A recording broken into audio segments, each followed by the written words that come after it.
Aristóteles diz que a inteligência humana, apesar de ser una, de ser uma faculdade só, ela trabalha de duas maneiras, segundo o seu objetivo seja conhecer pura e simplesmente, ou seja, contemplar uma verdade, entender, não é? Ou mesmo raciocinar para chegar a uma contemplação, a um entendimento, e a inteligência prática, que ele chama aquela de especulativa, e uma inteligência prática, que é aquela cujo objetivo não é propriamente conhecer uma verdade, porém realizar uma ação.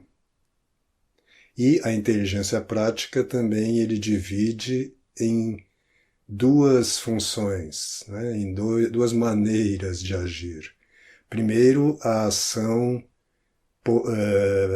prática moral, né, ética, ou seja, quando trata-se de fazer uma boa ação, uma ação de qualidade e que aperfeiçoa o agente, né, na medida em que você faz uma ação boa, você se torna melhor.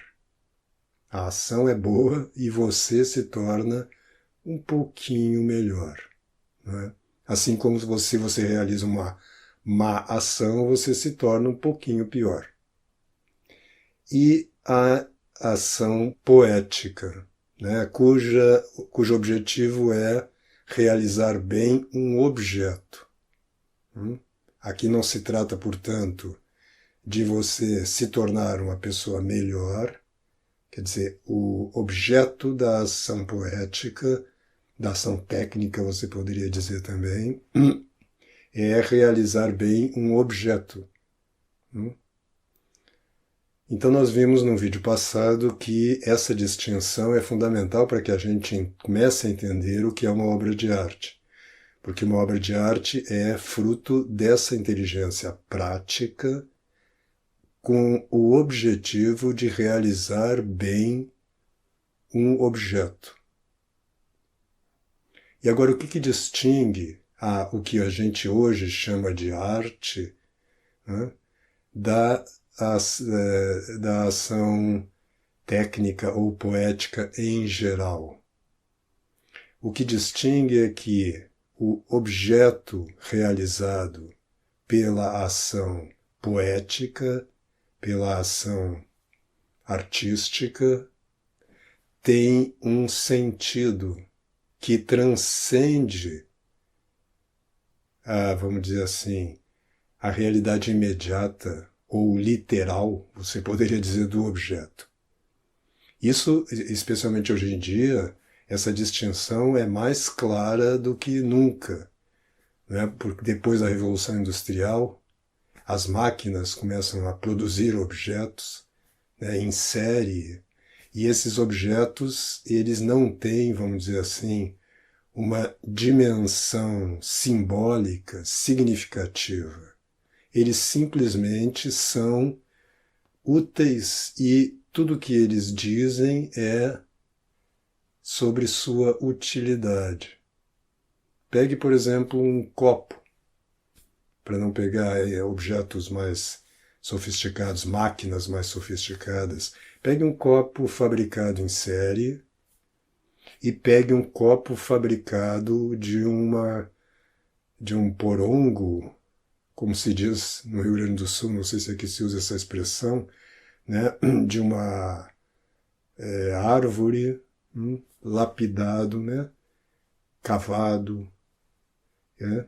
Você vai ter nesse objeto um prato de uma tribo indígena, feito de barro, com o trabalho das mãos, né, e um prato industrializado, que pode até ter uns desenhos, umas flores, umas frutas, pode ter uma ilustração, mas ele não tem uma dimensão simbólica.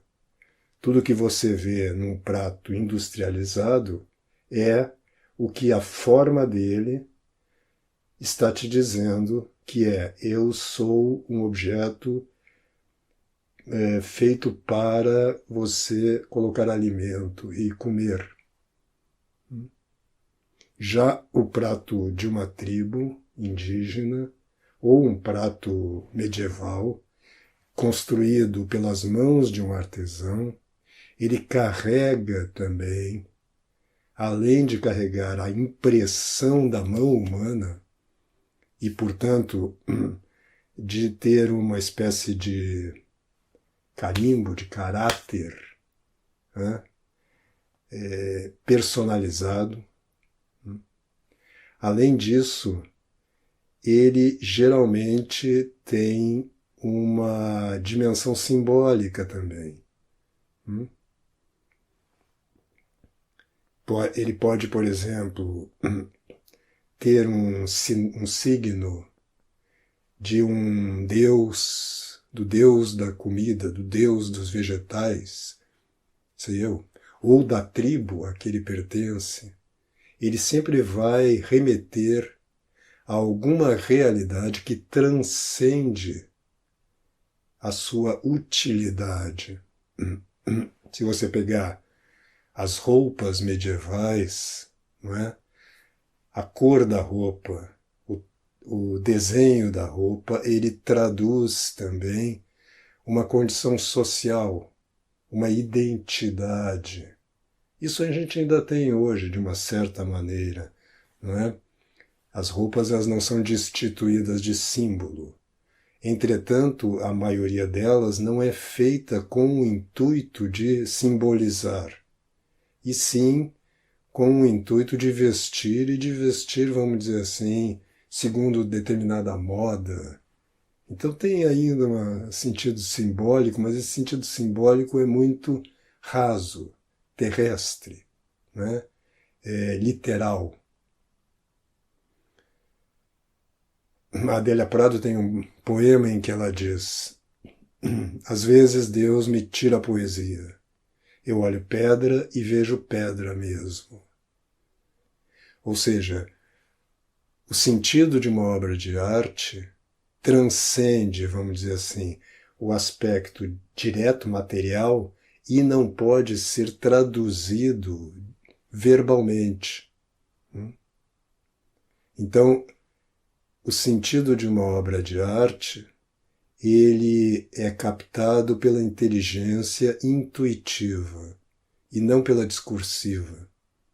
Você já deve ter tido essa experiência, um bom filme, um Hitchcock, por exemplo, mas qualquer grande diretor de cinema, ou uma música do Beethoven, do Mozart, uma boa música, quando você a está absorvendo,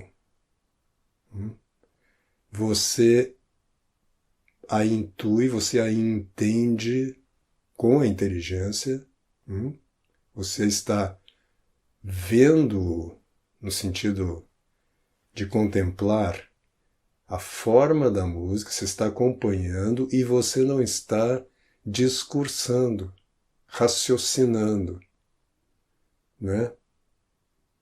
Então, isto vale também para as artes plásticas. Quando você admira um quadro ou uma estátua impactante, ou seja, eu estou falando de grandes obras de arte, você simplesmente a absorve intuitivamente. Você não fica falando, você não fica discursando sobre ela. Você vai fazer isso depois, é o trabalho da crítica. Mas a absorção, a contemplação de uma obra de arte é feita pela inteligência intuitiva, não raciocinante.